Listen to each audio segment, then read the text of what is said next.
Finals are over, I've had a good break, and so now I'm finally back to content creation. Feels good to be back and trying to get this YouTube channel off the ground. Anyways, so the developers at SiegeCamp finally released some details regarding Update 64 for Foxhole. And while I am pleased that we're finally getting self-propelled anti-air guns, as well as a bunch of other few minor changes, I'm not the most ecstatic about it. I have some concerns. While the last few months with the game have been absolutely brutal, with the player base falling off almost completely, it looked terrible. The Steam charts looked terrible, and that was largely due to the fact that planes could just fly around freely, and there was nothing ground forces could really do to stop them. So I am very pleased that we finally have some mobile AA defenses now, but the new AA defenses are just so bland. That, and they seem like a very strong and excessive course correction. And let's just get this straight. I really hated the fact that they did not give us a self-propelled anti-air guns from the start. That should have been at the start of Airborne. I am very glad we have this. I don't mean to keep repeating myself, but nevertheless, I am a very big proponent of this. But it seems like we're just going in the wrong direction again. One of Foxhole's key characteristics is the faction asymmetry. Both factions don't have the exact same equipment. Some are different in characteristics and function and overall design philosophy and doctrine. So the fact that we have two new self-propelled anti-air guns that are virtually identical to each other, they're both light tanks, they're both flak, they're both dual flak guns, and they have really no discernible weaknesses. I mean, that's another thing I'm stuck upon. They're fully enclosed, so you can't really kill the crew, and they're light tanks, so they're relatively fast and also cheap. They both can be built in a garage, and on top of this, they also have the ability to point their guns at the ground and hit infantry. That I'm really concerned about, because that's flak. That's a big fragmentation explosive. That's going to, I'm pretty sure that's going to just absolutely shred infantry that are trying to fight back in trenches. Like, might end up just becoming a new anti-infantry vehicle. And that's pretty much the main issue I have with this update. It's the lack of asymmetry. Come on, let's face it, Foxhole is more fun when asymmetry is implemented correctly. Like, don't get me wrong, asymmetry has been implemented incorrectly and it's screwed over both factions a lot. I mean, like the Dusk and the Storm Rifle. The Dusk is just so much better, and the Storm Rifle is just practically pointless. It's useless. It's too heavy. And on the flip side, we have with the Airborne update, the Warden Fighter is leagues better than the Colonial Fighter.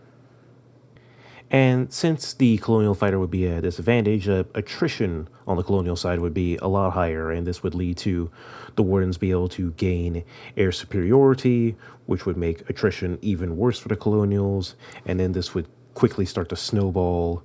Colonials would lose more fighters, and eventually there aren't any fighters left in public stockpiles for when the Wardens go on bombing raids.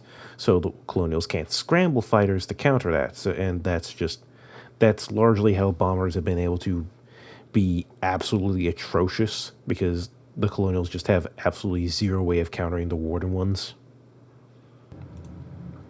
So, yeah, tangent aside, I mean, yeah, faction asymmetry has screwed us over in the past, and quite recently, in fact, but it's what makes Foxhole engaging on a fundamental level. You know, going to the wiki and reading about how your faction's equipment works and its strengths and weaknesses, and being able to leverage its strengths in ways to counter the enemy's equipment. That's fun. That's engaging. I mean, you have to think about utilizing your equipment. You don't just grab a rifle and run off into a field. And that's why I'm a little disappointed in the new SPAA. There's no asymmetry. There's nothing to think about. I mean, I mean, let's think about what we could have had. We could have had, let's say, the Colonials get like a something similar to like the German Flak Panzer. You know, something that's slower but more durable and maybe has a few more guns than, say, the Warden one, which would maybe be a flak half track.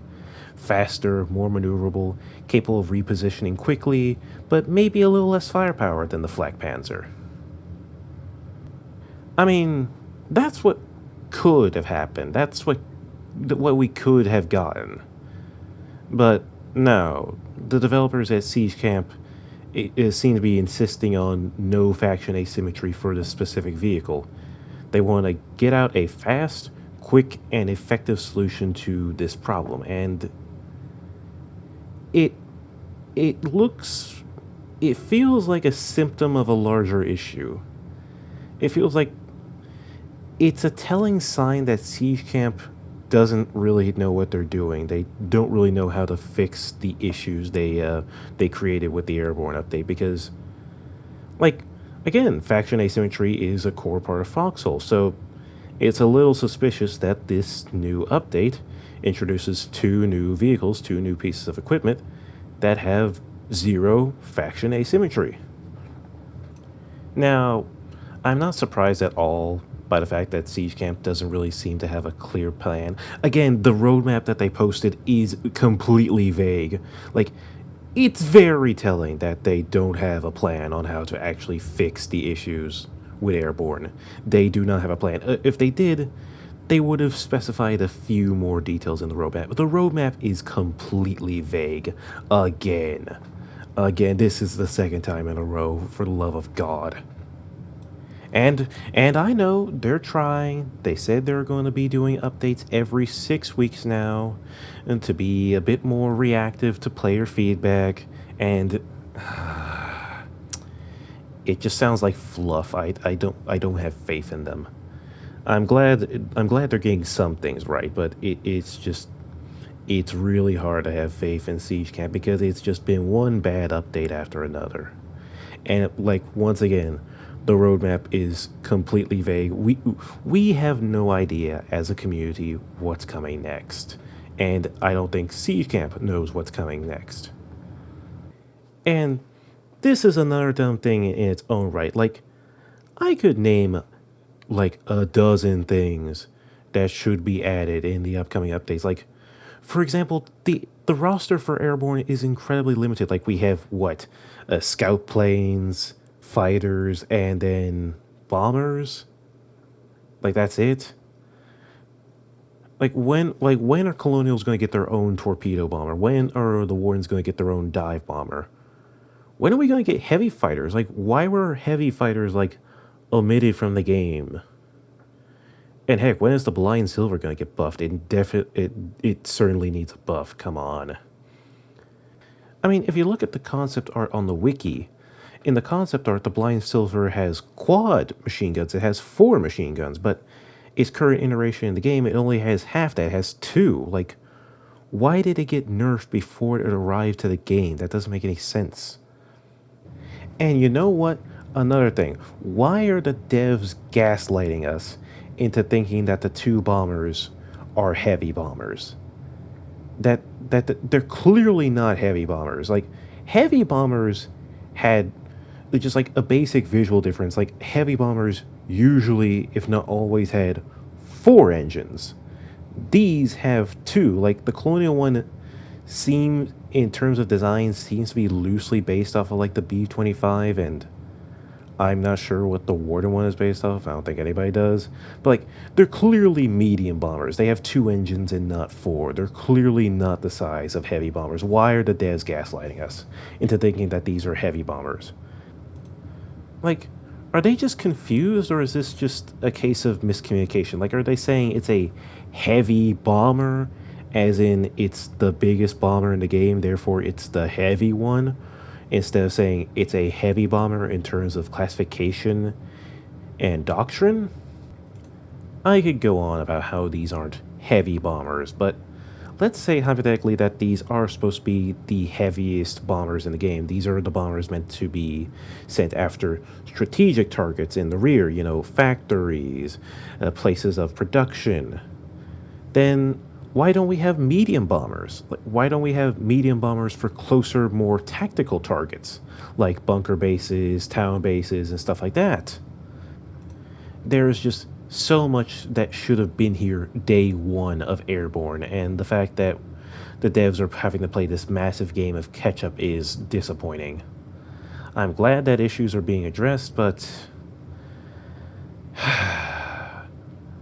Foxhole community, we've got a long road ahead of us. But in the meantime, thank you all so much for watching. If you enjoyed my video, then please leave a like, and if you didn't mind me rambling and me getting stuck up on the concept of a heavy bomber, then why not leave a comment showing some support? I'm thinking about doing a suggestion series for Foxhole in the future, so if you like that idea, then leave a comment saying, yeah, that's a great idea, Proud Destructor, and if you don't, then just, you're free to voice your opinion and say, nah.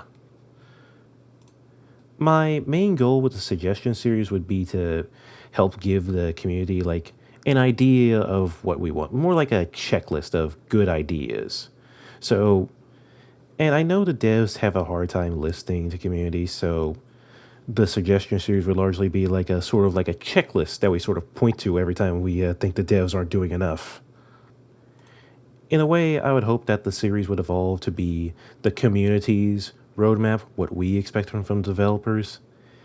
Since, Siege Camp seems to not have any clear direction on what they want to do with the game in the future.